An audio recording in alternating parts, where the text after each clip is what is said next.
socks? Yeah. Some tissues?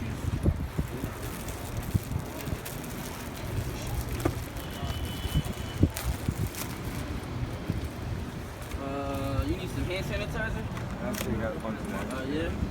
You need some antiseptic wipes?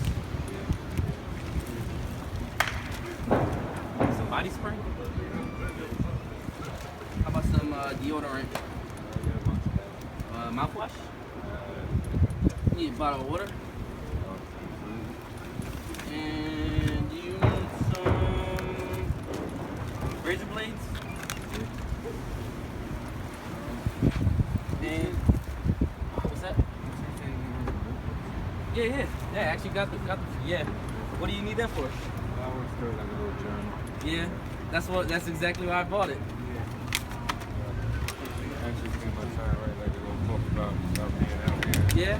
Actually, funny thing is, we want to actually do a little interview with you and find out why you're here and how'd you end up here, if you don't mind.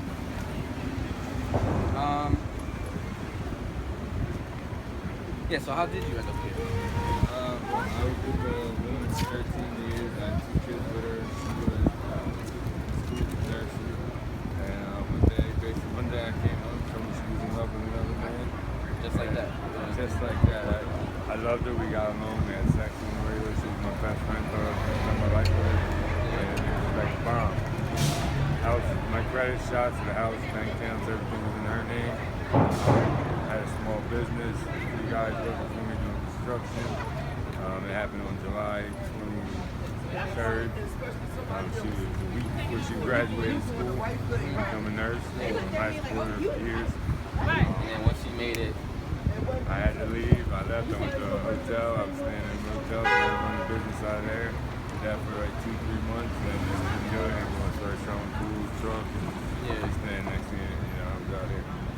Yeah. It took about 3 months from July. I got out here in like September, end of September.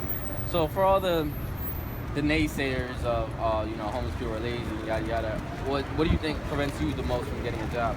Well, the first night out here, I got everything stolen. My cell phone and my ID and stuff like that. I hear that a lot, actually. Yeah. It happens. That's frequent.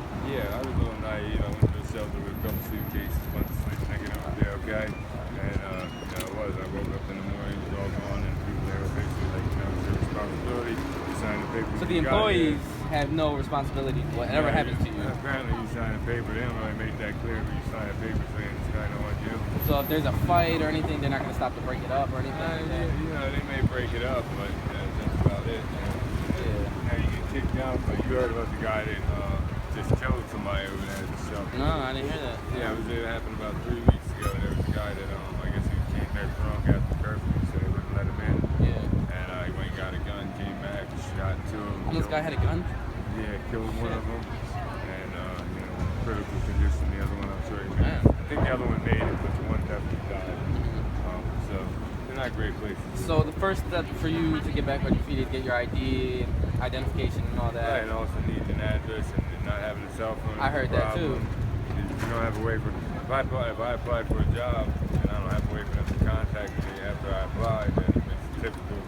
Right. How can they contact you? Say if you got the job. Right, and then if you're down to like 1-2 clothes and you're not able to shower and stuff like that properly, they're gonna think you're right, walking into work. I got a job and then coming into work is kind of the same.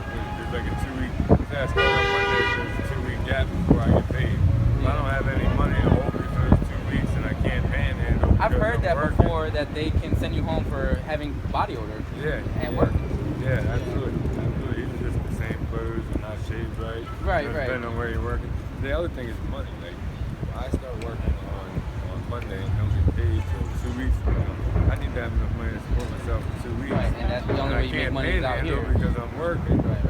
Maybe I catch a couple hours a night or on the weekend. Right. If that doesn't go well, then how do I support myself during the week? Right. Job searching. Say Monday I want to job search. I got to be able to take a bus. I got to be able to feed myself. Whatever cover whatever calls come with job searching. So to do that, I have to have a good day out here, save the money, and then usually you're completely dependent on the kindness of others. And made out here in a day? I made a few $100. I have. On But the I've first had other day. days where I made, $13. Right, right. All day. It's 10 hours. So how many of those good days come? Not many. Not many, right? Right, not many. They're a blessing when they come, Right, and you try to right. hold on to the money as much as you can. But then at that point, to be honest, you get a day like that, it's like you've had so many shitty days. Like, I want to go get a room. I want to relax. I want to enjoy myself a little bit, and then try to save the money